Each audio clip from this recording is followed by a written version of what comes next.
Good morning. We are extremely pleased that you are here. This is deliberate creating at its best. You know what you are wanting? You do you? It's hard to isolate that, isn't it? It's a moving target. What you want keeps changing, doesn't it? Do you change with it?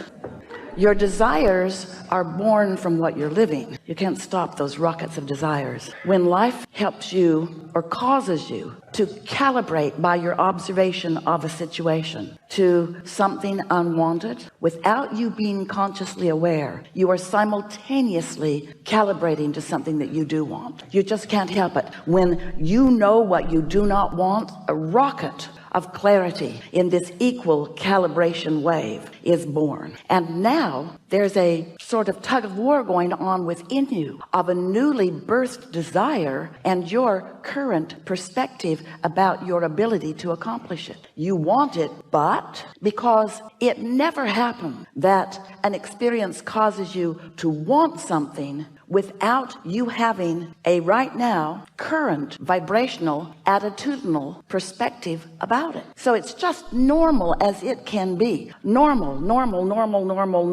for you to have split energy in the birthing of a desire, because the desire was born out of the clear awareness of something not wanted. In fact, you don't even get focused until you know what you don't want. What you don't want focuses you at every level of your being, even at a cellular level. At that cellular level, your cells are continually realigning. When something gets out of whack, usually because of something that you're thinking or eating or doing. And so as something gets out of whack in your body, your cells right away assess the situation, calibrate to what's wrong, and simultaneously calibrate to the solution, because it is the most normal thing. We're sort of all full of ourselves today too.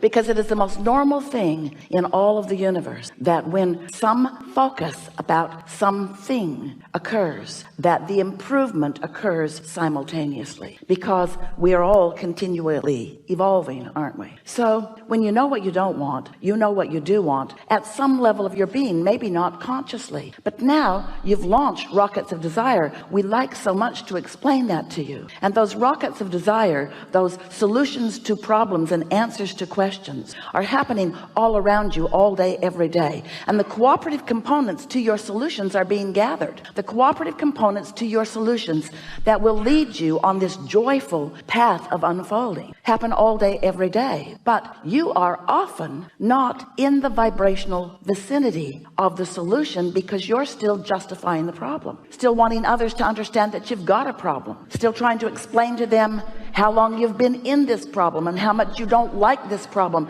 and how unfair it is that you have this problem. And so as you keep calibrating to the problem, well, the good news is the more you calibrate to the problem, the more you calibrate to the solution. In other words, we need to tell you, you have a split personality.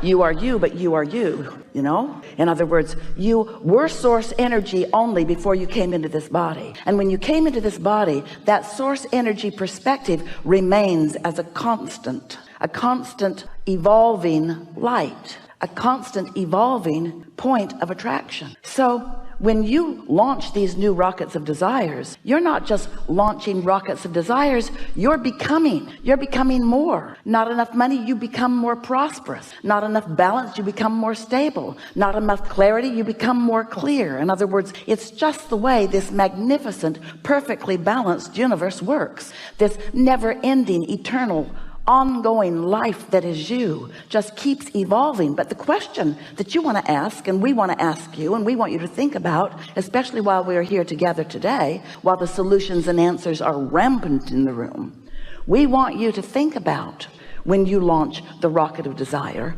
where you are in terms of your human personality in relationship to it. Because usually you're not up to speed, and that's just fine. We just want you to know when you're not up to speed. We just want you to know. We're not asking you to always be up to speed in the moment that you launch a rocket. That's not the way it works. We're not asking you to launch a rocket and be right there every single time, because we want you to enjoy the journey from not alignment to alignment. We want you to feel what it feels like to calibrate into the frequency of who you really are. That's life. That's the nugget that you came for. That's what rings your bells. That's what turns you on. That's who you are. You are an evolving being, not a perfect being. You are an eternal being, not a finished being. You are someone who will continually expand, not someone who expanded and now it's done. You are expanding. You are becoming. You are eternal. And we want you to chill out more and be less critical of yourself in others about your growth pains. You don't look at little kids that are 1 or 2 years old and say, grow up.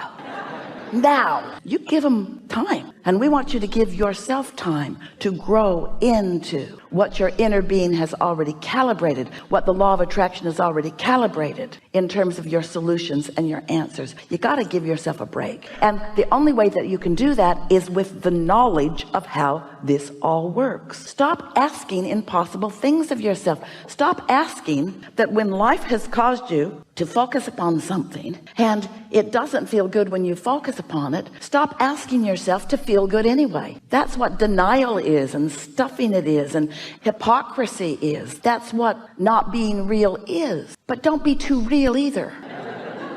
Because if you're so real about what is that you form groups, come to our group. What's it called? Reality. We have this reality workshop. What do you do there? We focus on bad stuff and confirm with the others in the group that they see it too.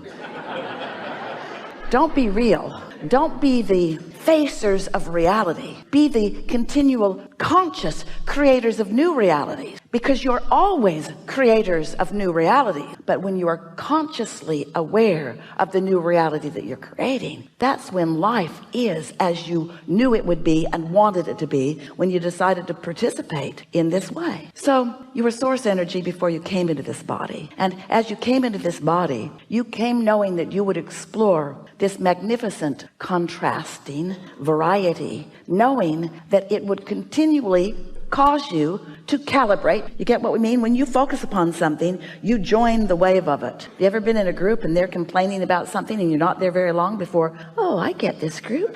Yeah, I've got stuff in my past that matches this. In fact, I think I've got more stuff in my past that matches this than most of them. So you calibrate by your attention, by your conversation, and the first thing that joins you is your memory of past sucking experiences.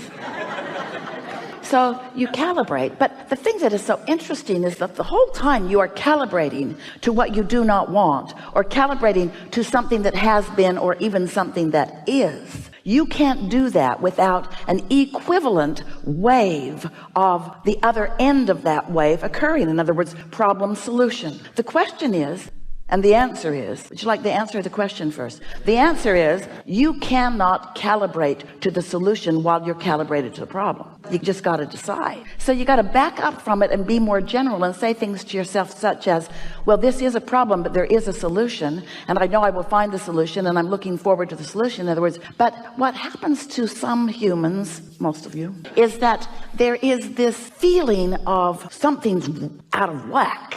Because when life has caused you to launch a rocket and expand and you don't go, there is this natural feeling of an easiness within you. It's a feeling of something's off, even if you can't verbalize it in that way. And so what humans do, you've learned it from each other. When you feel like something is off, you feel a desperate need to explain why, to justify it, to defend it. Now, what's up with that? Well, no point in spending a lot of time there, but let's just say that it's rampant in your community.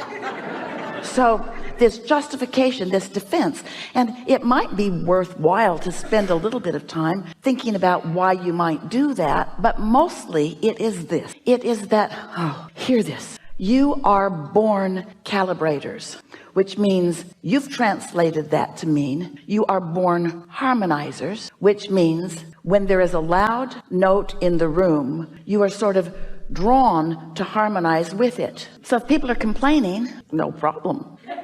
I've got material. People are afraid. I've been there. I can stir that up in a moment's notice. Not enough money? Oh.